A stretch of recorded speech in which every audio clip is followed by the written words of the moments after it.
Hi, I'm Reg. I'm here with General Wesley Clark, former Supreme Allied Commander of NATO and 2004 presidential candidate. First, I'd like to thank you for your work with boat vets and StopIranWar.com. Thank you. Everyone, please go and sign the petition at StopIranWar.com. It's all one word. But I also know that you're more well-rounded than that, so I wanted to ask you some questions that you're not ordinarily asked about. Okay. The first thing was, I was very pleasantly surprised to hear you say at one point that you supported refunding the National Endowment for the Arts. That's true. Culture is our largest civilian export, but a lot of politicians from both parties attack the arts. But well, you need the arts. I mean, if people have to have a means of interpreting their life experiences, you can't just be mechanical in life. It's about feeling and emotion and the meaning of life, and that's what art has in all of its mediums.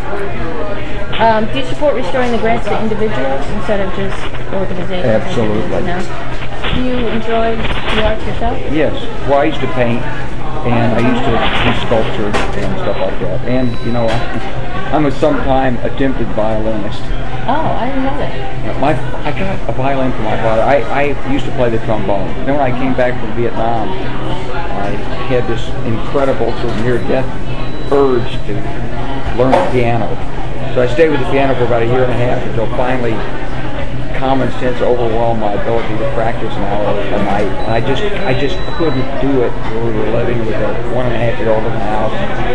And then when I turned 60, Bert asked me what I wanted for Christmas, and I wanted my violin restored from my father, and I wanted violin lessons. So I took about 6 or 8 months of violin lessons, so I can pick out tunes on the violin. I can make some good notes and play the scales, and I feel really good about it, and it's one of these things that's better than golf. I'm going to get my violin handicap down to 0.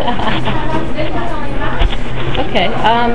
You were on Fox recently, and you wanted to talk about economics. Neil Cavuto when you left. That's true.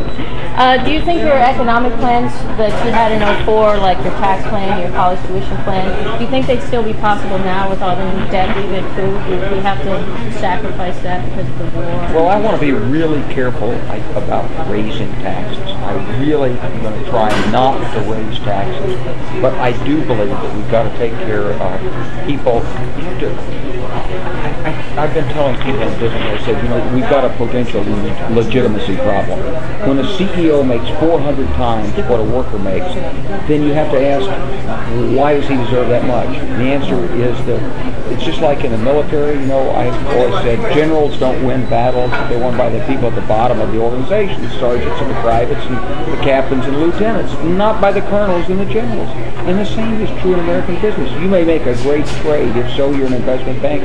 But when it's your company and you're producing a product or something, you've got to give some of that back to the people who helped you make it. And that's a legitimacy problem.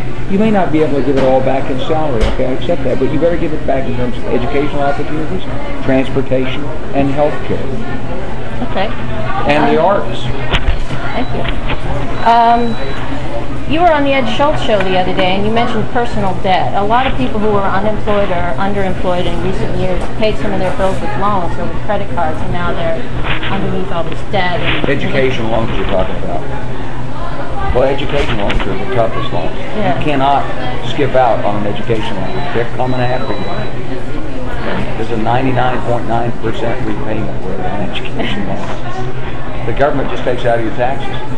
Well, what can be done about that? Well, I think that you've got to emphasize employment in this country. But to do that, I've been talking to some of the union leaders about a new paradigm for American labor.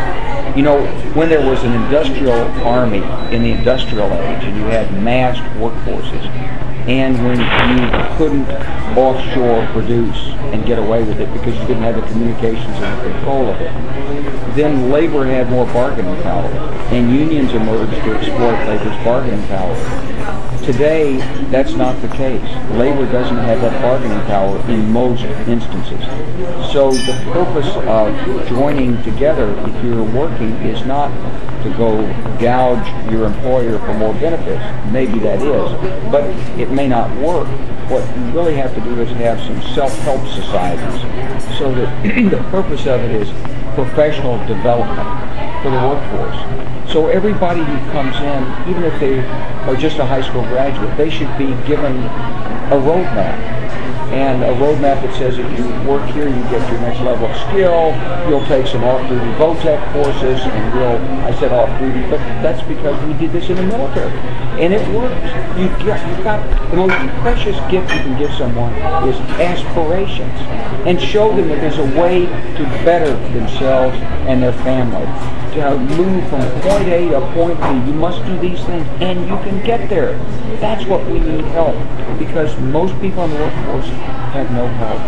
A man came to me on an airplane last week, flying out of Little Rock. I asked him what the biggest problem was in America. He said, well, of course, but it's employment. I said, well, why? I said, are you unemployed? He said, no, because he said, I'm trapped in a job. I'm 53 years old, and I can't get out of this job. I'm gone 28 days a month. I can't get a pay raise. I can't quit, and I don't have time to find another job. And I've got 5 kids. Right. And that's what happens in America. We have a myth of labor force mobility, but it's mostly a myth. When you right out of college, sure, it's easy. But when you're married and have family obligations, kids in school, maybe your wife's got a job, and you've got sick relatives, and this labor market mobility is not what it's cracked up to be. You need some professional assistance, and we need to form a new paradigm so that ordinary working men and women can get that professional assistance. Okay. 2 more questions. One thing you spoke about in 04 that I didn't hear anyone else talking about was corporate welfare. Can you talk about that a little bit? Well, actually, John Kerry talked a little about it too. But we do have what we call tax expenditures, which is a subsidy, or it's the equivalent of a subsidy, or it's a special deal that comes through the taxation process. And a lot of this goes to big business. In fact, some goes to businesses who are actually offshoring their jobs, and so they get a special tax subsidy for doing it. That's wrong. I think we've got to go wipe those out, start with a clean slate. There may be things you want tax expenditures on, assuming you don't completely rewrite the tax code and do away with them. Maybe they make a lot of sense in things like alternative energy. Right. But that should be a conscious choice of what we do, not of just an absent-minded byproduct of an archaic tax code. Okay, the last question. You have a very big following online. You've made great use of the internet, but you also have a very vibrant online community on your blog. Did that happen organically, or was that by design? It wasn't my design. I think there's just a lot of really great people who care about the country, and to some extent, they're tired of politics as usual. They know that there's more to politics than celebrity status, even though some people don't seem to understand that. And so they're looking for a way to express their ideas and to help shape elections. Okay, that website is stopiranwar.com.